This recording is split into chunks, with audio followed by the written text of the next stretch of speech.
সুরাজপুর মানিকপুর এটি চকরিয়া উপজেলার 18 ইউনিয়নের মধ্যে একটি সর্বশেষ গঠিত ইউনিয়নের মধ্যে একটি। এর মধ্যে চকরিয়া উপজেলা জুড়ে যে বিশাল একটি গ্রাম ছিল সেটির নাম হচ্ছে মানিকপুর। প্রাচীন অসংখ্য ইতিহাস গাথা এই মানিকপুর গ্রাম। পাদদেশ ঘেঁষে গ্রামের মাতামোহরী নদীর অববাহিকা, যে নদীর মানিকপুর মূল ফটক থেকে একটু উপরের দিকে গেলে দেখা মিলে সদ্য গঠিত নিবৃত্তি নিসর্গ নামক একটি পর্যটন স্পট। সুরাজপুর মানিকপুর ইউনিয়নের আয়তন 3738 একর অর্থাৎ 3738 একর 15.12,715 বর্গ কিলোমিটার জুড়ে এই ইউনিয়নের সার্বিক সাদৃশ সমতল এবং পাহাড়ি জমির অবস্থান। আবাদি জমির পরিমাণ হচ্ছে 3000 একর, সাথে অনাবাদি অন্তত 100 একরের উপরে। অন্যদিকে বনাঞ্চলের পরিধি হচ্ছে 638 একর। পাহাড়ি, নিচু এবং ঢালু জমির পরিমাপ। আবাদি জমিতে উৎপাদিত ফসল ধান, তামাক, মরিচ, শসা, কাঁকরোল, ঝিঙ্গা ইত্যাদি এ এলাকায় মৌসুমে দারুণভাবে ফলন দেয় এলাকার কৃষককুলকে। যেটি বলতে চেয়েছিলাম, সম্মানিত আলোকিত চকরিয়ার সকল স্তরের পাঠক এবং দর্শক মণ্ডলী, আপনারা যে একটি জমির মতোই, যেটি মাতামোহরী নদীর বুক ছিঁড়ি এর সাদৃশ দৃশ্যপট মনে হচ্ছে একটি বা একাধিক বিভিন্ন স্তরে চাষাবাদের জমি। এটি আসলে চকরিয়া উপজেলা জুড়ে বহমান মাতামোহরী নদীর বুক চিরেই চলতি শুষ্ক মৌসুমে নদীর পানি শুকিয়ে এভাবে জেগে ওঠে বিশাল পরিসরে ধুধু বালিচর। মাঝে মধ্যে খানা খন্দকের মতোই গর্তে গর্তে কানায় কানায় ভরে থাকে মাতামোহরী নদীর পানি। এখানে প্রায়ই চাষাবাদে ব্যস্ত থাকেন স্থানীয় কৃষককুল। তবে বিশেষ করে শুষ্ক মৌসুমে শাকসবজির পরিবর্তে এখানে চাষাবাদ করা হয় বিষাক্ত তামাকের, যা সরকারিভাবে নিষিদ্ধ হলেও এতদ অঞ্চলের মানুষগুলো তামাক নিয়ে ব্যস্ত সময় কাটায় চলতি শুষ্ক মৌসুমে, অর্থাৎ শুরু হওয়া সম্প্রতি সময়ের শীতকালীন মৌসুমে, যা আগামী বৈশাখ মাস নাগাদ এসব ফসল তুলে বিশাল অঙ্কের মুনাফার আশাবাদ ব্যক্ত করেন ওইসব তামাক কৃষককুল।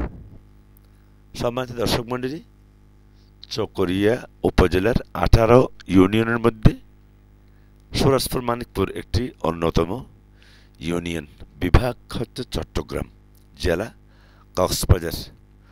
চট্টগ্রাম বিভাগের মানচিত্রে, বাংলাদেশের মানচিত্রে খুব সুন্দরভাবে পরিস্ফুটিত সুরাজপুর মানিকপুর ইউনিয়ন। সুরাজপুর মানিকপুর ইউনিয়নের মধ্যে 9টি ওয়ার্ড।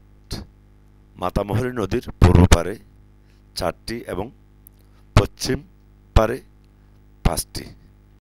চকরিয়া উপজেলা সদর থেকে পূর্বাংশে সুরাজপুর মানিকপুর ইউনিয়নের অবস্থান। চকরিয়া উপজেলা সদর এর অত্র ইউনিয়নের দূরত্ব অন্তত 12 কিলোমিটার।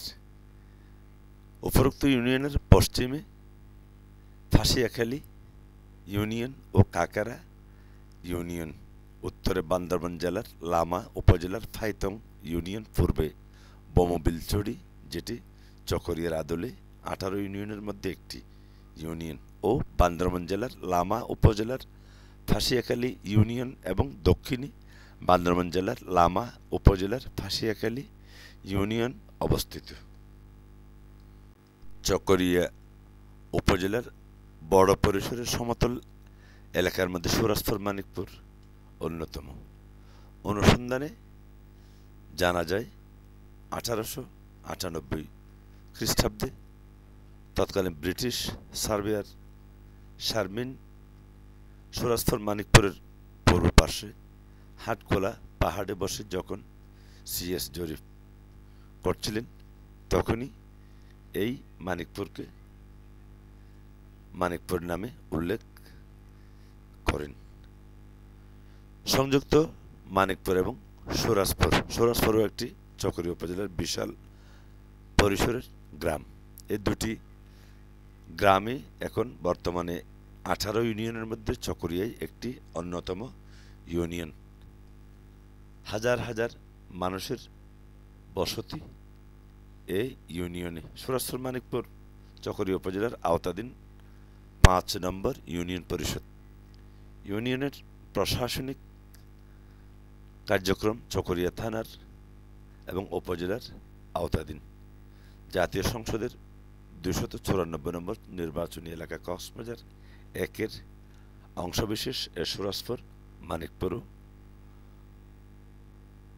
মানিকপুর পোস্ট অফিসের কোড নাম্বার হচ্ছে 4741। চকরিয়া সদরের সিরিঙ্গা সিএসসি সেন্টার, যেটি সিরিঙ্গা কমিউনিটি সেন্টার হিসেবে স্বীকৃত, এটি একটি অন্যতম পোস্ট অফিস। এবং মানিকপুরের এবং সুরাজপুরের যে সকল গ্রাম, তার মধ্যে উত্তর মানিকপুর, উত্তর মানিকপুর, মধ্যম মানিকপুর, দক্ষিণ মানিকপুর, ভিলেজার পাড়া, মগপাড়া বিল, উত্তর সুরাজপুর সহ আরও অনেক খণ্ড খণ্ড পাড়া এবং মহল্লা। মানিকপুর এবং সুরাজপুরে রয়েছে অসংখ্য সরকারি বেসরকারি স্কুল, মাদ্রাসা সহ এতদ অঞ্চলের সবচাইতে প্রাচীন ইতিহাস নির্ভর 3 গম্বুজ বিশিষ্ট মানিকপুরের কিউকের মসজিদ। এই মসজিদে রয়েছে অনেক পুরনো দিনের ইতিহাস, যা দক্ষিণ চট্টগ্রামে এই 3 গম্বুজ বিশিষ্ট মসজিদের বিষয়ে জানেন এতদ অঞ্চলের ধর্মপ্রাণ মুসলমানরা। মানিকপুর একসময় উপজাতিদের আদি বসবাস ছিল। এখনও এসব চিহ্ন রয়েছে। মানিকপুরে রয়েছে বিশাল আকারের রাখাইন পাড়া, যেটাকে আমরা মগপাড়া হিসেবে চিনি এবং জানি। একেবারে পার্বত্য লামা উপজেলার পাশ ঘেঁষেই মাতামুহুরীর এপার এবং ওপারে অবস্থিত মানিকপুর গ্রাম। সেই থেকেই চকরিয়া তথা আশপাশের এলাকা জুড়ে প্রসিদ্ধ মানিকপুরের মহিষের দই।